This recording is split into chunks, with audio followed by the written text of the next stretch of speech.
안녕하세요. 유학 읽어주는 남자 드림진 코리아 양원영입니다.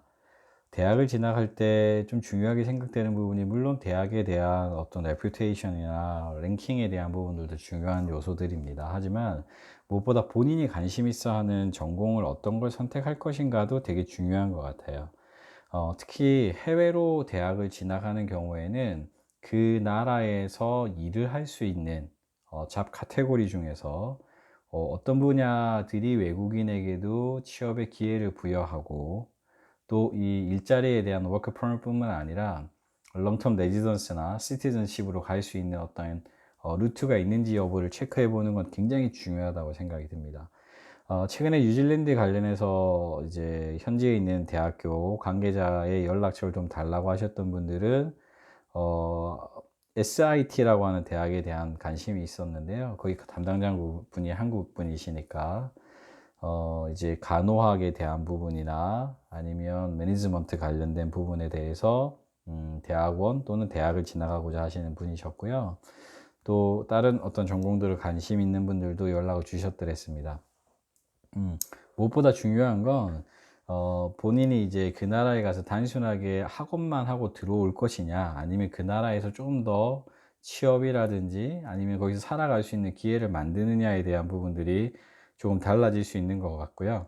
최근 들어서는 30-40대 분들 중에 자녀가 좀 어리지만 초등학교에 지나갈 수 있는 나이가 정도가 되면 어 부모님이 해외 생활을 한번 시도해 보면서 아이들의 조기 유학의 문제까지 같이 해결할 수 있는 방안이라고 생각하시는 분들도 계신 것 같습니다.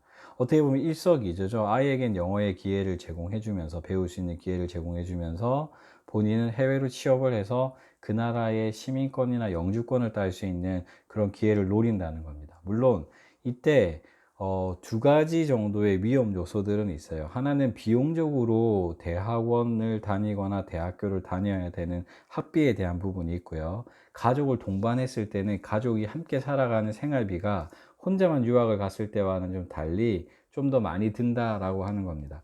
아이가 어리다면 그 아이가 어린 거에 대한 크래시라든지 아니면 킨들가든 같은 곳에 맡겨야 되는 그런 비용들도 추가로 발생될 수 있고요. 아이가 어리기 때문에 반드시 한 사람은 아이를 케어해야 된다. 그 사실 때문에 운신의 폭이 조금은 좁다라고 하는 것도 고려 대상이 될 수 있습니다. 그리고 영어에 대한 준비를 한국에서 얼마만큼 해 가느냐도 되게 중요한 것 같아요.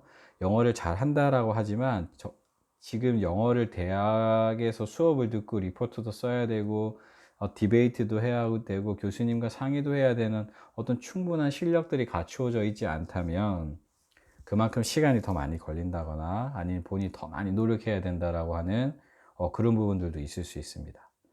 그리고 돈에 대한 부분이 이슈가 된다라고 하면 두 번째는 이제 시간에 대한 부분이죠. 한국에서 어떤 일을 하고 계시다가 그걸 놓고 이제 새로운 도전을 하신 거잖아요. 어떻게 보면 기회 비용이라고 하는 부분들도 발생될 수 있는데 이게 시간적으로 한다라고 했을 때 한국에서 커리어를 그대로 쌓아가는 것이 아니라 다시 한국에서의 커리어를 내려놓고 다시 그 새로운 곳에서의 이제 학생이라고 하는 신분으로 새로 시작해야 되기 때문에 공부가 끝나는 이 시간만큼은 한국에서의 생활과 비교해 보면 도태되거나 아니면 멈춰져 있다라고 생각할 수 있습니다. 이 비용과 시간에 대한 부분을 고민하시고 그럼에도 불구하고 '난 이걸 투자해서 내가 얻고자 하는 걸 얻는 게 훨씬 더 유익하다.'라고 판단이 들면 행동을 하는 것이고요. 혹시라도 조금 불안하다 하시는 분들은 조금 더 깊이 생각하셔야 된다고 저는 생각합니다. 남들이 이런 케이스로 성공했다라고 하는 그 사례가 다른 누군가에게는 희망 회로를 돌릴 수밖에 없게 만드는데요. 그 사람이 성공했다고 해서 '내가 반드시 성공한다.' 이건 아니죠. 그죠? 그렇기 때문에 자신을 정확하게 봐야 됩니다. 자신을 냉정하게 봐서 자신의 역량이라든지 커리어라든지 또는 학업에 대한 성취도라든지 준비 사항을 정확하게 분석하신 다음에 어느 정도의 기간이 필요한가, 그리고 내가 이걸 졸업했을 때 또는 서티피케이시나 그 외에 다른 과정들을 이수했을 때 내가 이것을 가지고 한국의 경력을 가지고 취업을 할 수 있는지 여부에 대한 부분들도 체크하는 게 굉장히 중요합니다.